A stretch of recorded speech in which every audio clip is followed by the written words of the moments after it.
والذی نفسی بیدہ، اللہ کے نبی نے فرمایا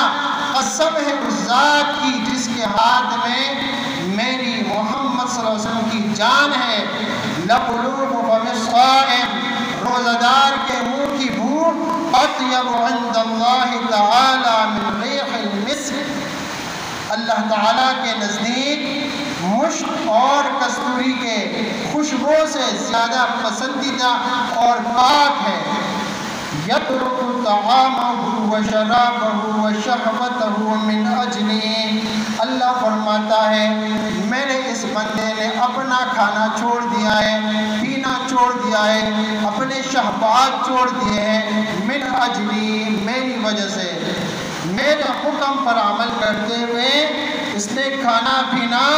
اور شہوات ترک کر دیے ہیں۔ فرمایا الصیام لی وانا اجزی بہ، روزہ اس نے میرے لیے رکھا ہے اور روزے کا بدلہ میں ہی عطا کروں گا۔ انسان ہر عمل اللہ کی رضا کے لیے کرتا ہے، قرآن کی تلاوت کرتا ہے تو اللہ کی رضا کے لیے، نماز پڑھتا ہے پڑھاتا ہے تو اللہ کی رضا کے لیے، قیام اللیل کرتا ہے، تراویح پڑھاتا ہے تو اللہ کی رضا کے لیے، لیکن حدیث میں خاص روزے کو کہا گیا ہے کہ روزہ میرے لیے اس نے رکھا ہے اور روزے کا بدلہ میں ہی عطا کروں گا۔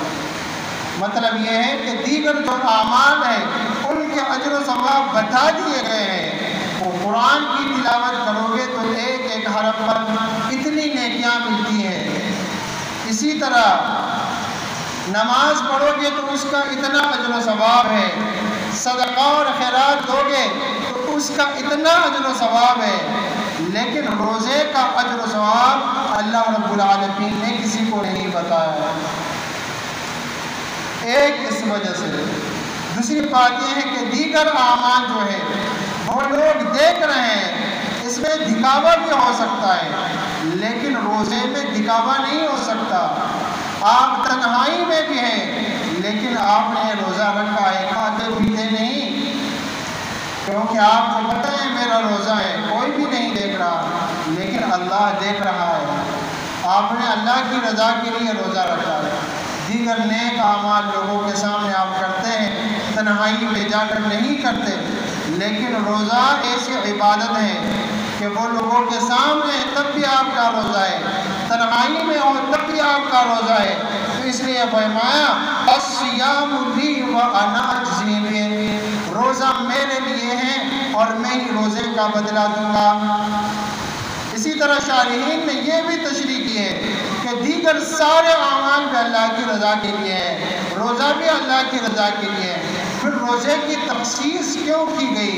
یہ اس لیے کہ دیگر اعمال کے اجر و ثواب بتا دیے گئے ہیں، روزہ کے نہیں بتا دیے گئے۔ روزے کا اجر و ثواب دیدار الہی ہے، سبحان اللہ، اللہ سبحانہ و تعالیٰ کی دیدار کرنا، یہ اس کا بدلہ، اس کا اجر و ثواب ہے۔